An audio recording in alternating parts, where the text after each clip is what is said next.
অবশেষে বেরিয়ে এলো শেখ হাসিনা ঘরে স্বামী রেখে কার সাথে পরকীয়ায় মেতেছিলেন। কি সম্পর্ক ছিল শেখ হাসিনার সাথে মৃণালকান্তি দাসের? এছাড়াও শেখ হাসিনার শরীরে কোথায় কি আছে, এমনকি গোপনাঙ্গ বিশেষ চিহ্ন সম্পর্কে কিভাবে জানল মৃণালকান্তি দাস? সব প্রশ্নের উত্তর জানতে এবং শেখ হাসিনার যৌবনকালের সব কাম জানতে হলে ভিডিওটি না টেনে। আসসালামু আলাইকুম, বিসমিল্লাহির রহমানির রহিম। যে যেখান থেকে দেখছেন, দূর দূরান্ত থেকে, দেশ থেকে, দেশের বাইরের থেকে, প্রবাস থেকে এই ভিডিওটা বেশি বেশি করে লাইক করে দেবেন, সাবস্ক্রাইব করে দেবেন, সবাইকে দেখার সুযোগ করে দেবেন। এবং এরকম ভিডিও গেগা আর আমি গেগা কখনো দেই নাই গেগা সোশ্যাল মিডিয়ার মাধ্যমে। এবং গেগা প্রধানমন্ত্রী শেখ হাসিনা কার সাথে পরকীয়া এবং গেগা কার সাথে গেগা পরকীয়া প্রেমে গেগা লিপ্ত ছিল এবং শেখ হাসিনার স্বামী গেগা ওয়াজিদ মিয়া কে গেগা এক পয়সার দামও দেয় নাই এবং গেগা শেখ হাসিনার স্বামী ওয়াজিদ মিয়ার সাথে গেগা বনিবনা ছিল না এবং গেগা তাদের সম্পর্ক ভালো ছিল না। এবং শেখ হাসিনার প্রেমিকা বলল শেখ হাসিনার শরীরে কোন জায়গায় কি গেগা আছে তা সব গেগা বলতে গেগা পারে।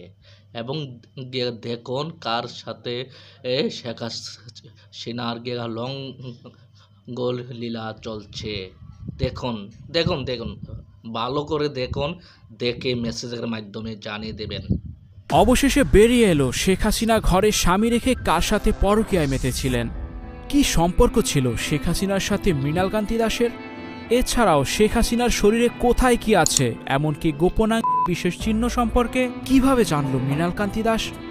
সব প্রশ্নের উত্তর জানতে এবং শেখ হাসিনার যৌবনকালের সব কাম জানতে হলে ভিডিওটি না টেনে একদমই শেষ পর্যন্ত দেখার অনুরোধ রইল।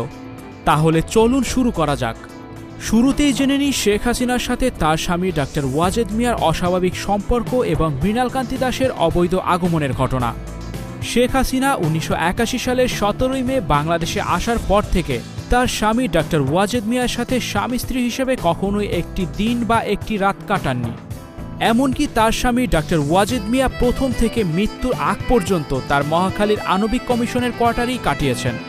শেখ হাসিনা বাংলাদেশে আসার পর তার মহাখালীর ডাক্তার ওয়াজেদ মিয়ার কোয়ার্টারে থাকলেও ওয়াজেদ মিয়া থাকতেন ওই কোয়ার্টারের ভিতরের রেস্ট হাউসে। দুজনের সাথে দিন রাতে দেখা সাক্ষাৎ তো দূরের কথা, মুখোমুখিও হতেন না। স্বামীর কোয়ার্টারে থাকার সময় এবং পরবর্তীতে ধানমন্ডি 32-এর পিত্রালয় বঙ্গবন্ধু ভবনে থাকতে শেখ হাসিনা নিয়মিত রুটিন মাফিকভাবে প্রতিদিন সন্ধ্যার ঠিক 1 ঘন্টা আগে গোসল করে পাউডার পারফিউম মেখে লম্বা চুলের বেনি করে চকচকে নতুন শাড়ি ব্লাউজ পরে খুবই পরিপাটি হয়ে কাউকে সঙ্গে না নিয়ে শুধুমাত্র জিপ গাড়ি এবং ড্রাইভার জালালকে সাথে নিয়ে বেরিয়ে যেতেন এবং ঘণ্টা 2 পরে ফিরে আসতেন। শুধু ওই সময়ে ওই অজ্ঞাত স্থানে যাওয়া ছাড়া শেখ হাসিনা আর কখনোই জিপ গাড়ি নিয়ে একা বের হতেন না। ওই সময় এবং ওই অজ্ঞাত স্থান ছাড়া যেখানেই তিনি যেতেন তার সাথে সকলকে অবশ্যই সঙ্গে নিয়ে যেতেন। তাহলে গোপনে কোথায় যেতেন শেখ হাসিনা? মূলত 1987 সালে মুন্সিগঞ্জ হরগাঙ্গা কলেজ ছাত্র সংসদের ভিপি তরুণ যুবক মৃণালকান্তি দাসের সাথে শেখ হাসিনার পরিচয় হয় এবং পরিচয়ের পর থেকে মৃণালকান্তি দাস 32 নম্বরে বঙ্গবন্ধু ভবনে দিবারাত্রি সার্বক্ষণিকভাবে থাকতে শুরু করেন। শেখ হাসিনা তখন ওই বাড়িতেই থাকতেন। এরপর থেকেই শেখ হাসিনা রুটিন মাফিক সন্ধ্যার আগে অজ্ঞাত স্থানে যাওয়া ছেড়ে দিলেন। এরপর থেকে অধিক রাত পর্যন্ত, এমনকি গভীর রাত পর্যন্ত বঙ্গবন্ধু ভবনের লাইব্রেরি কক্ষে ভেতর থেকে দরজা লাগিয়ে মৃণালকান্তি দাস আর শেখ হাসিনা কুটকুট করে কথা বলতেন এবং খিলখিল করে হাসতেন। শেখ হাসিনার কাছে মৃণালের গ্রহণযোগ্যতা এতটাই বেড়ে গেল যে তা সকলের ঈর্ষার কারণ হয়ে দাঁড়ালো। মৃণাল হয়ে উঠল শেখ হাসিনার সবচেয়ে ঘনিষ্ঠ ব্যক্তি। মৃণালের ক্ষমতা এতটাই বেড়ে গেল যে 1990 সালে আওয়ামী লীগের কেন্দ্রীয় কমিটির জেনারেল সেক্রেটারি সৈয়দা সাজেদা চৌধুরীকে অপমান অপদস্থ করে বঙ্গবন্ধু ভবন থেকে বের করে দিলেন। একদিন বঙ্গবন্ধু ভবনে মৃণাল সহ 4 জন তাস খেলছে। বেলা তখন 3টা 3:30। এমন সময় শেখ হাসিনার একমাত্র আপন মামা আকরাম মামু এসে কুভঙ্গিতে কুইঙ্গিত করে বললেন, এই মৃণাল যাও না, তোমার জন্য না খেয়ে বসে আছে। মৃণাল তার বন্ধুদের সামনে ক্ষমতা প্রদর্শনের জন্য জবাব দিল, আরে থাকতে দেন কিছুক্ষণ না খেয়ে। ব্যাপারটা এমন ছিল যে মৃণাল খেতে যাচ্ছে না, তাই শেখ হাসিনা না খেয়ে মৃণালের প্রতীক্ষা করছেন। এরপর একদিন মৃণাল শেখ হাসিনার উপর রাগ করে চলে গেল। শেখ হাসিনা নিজে গিয়ে রাগ ভাঙিয়ে মৃণালকান্তি দাসকে বঙ্গবন্ধু ভবনে নিয়ে এলেন। ১৯৯১ সালে শেখ হাসিনা নির্বাচনে হারার পর মৃণাল বিভিন্ন অসন্তুষ্টির কারণে হাসিনাকে আবার ছেড়ে চলে যায়। শেখ হাসিনা নিজে ৩ বার মৃণালকে ফিরিয়ে আনতে যান, কিন্তু সে ফিরে আসে না, বরং শেখ হাসিনার সাথে তার দৈহিক সম্পর্কের কথা প্রচার করতে থাকে। কথায় কথায় মৃণাল হাসতে হাসতে বলতে থাকে, শেখ হাসিনার শরীরে কোথায় কি আছে, কতটুকু আছে আমি মৃণালের জানতে বাকি নেই। মৃণালের এসব কথা লোকে বঙ্গবন্ধু কন্যা শেখ হাসিনার কানে পৌঁছতে লাগলো। বছর কয়েক পরে বাংলা নতুন শতাব্দী ১৪০১ সালের পহেলা বৈশাখ প্রত্যুষে অন্য কেউ আসার আগেই মৃণালকান্তি দাস ২৯ নম্বর মিন্টু রোডের দোতলার বারান্দায় এসে বঙ্গবন্ধু কন্যা শেখ হাসিনার সাথে দেখা করলে শেখ হাসিনা দূরে ঘাস কেটে থাকা একটি ছাগলকে দেখিয়ে মৃণালকে বলেন, দেখ দেখ ওইটা হলো তুই। এর বছরখানেক পর মৃণালকান্তি দাস পুনরায় নিয়মিতভাবে শেখ হাসিনার সাথে যোগ দিলেও পূর্বের অবস্থানে যেতে পারেনি। শেখ হাসিনা ১৯৯৬ সালের ১৭ই ফেব্রুয়ারি সন্ধ্যাবেলা ধানমন্ডি বঙ্গবন্ধু ভবনের গেটের সামনে পিছন দিক থেকে মৃণালকান্তি দাসের ভুঁড়ি জড়িয়ে ধরা ছাড়া আর তেমন কোনো পাত্তা দেননি। বন্ধুরা, এই ছিল মৃণালকান্তির সাথে শেখ হাসিনার রঙ্গলীলা।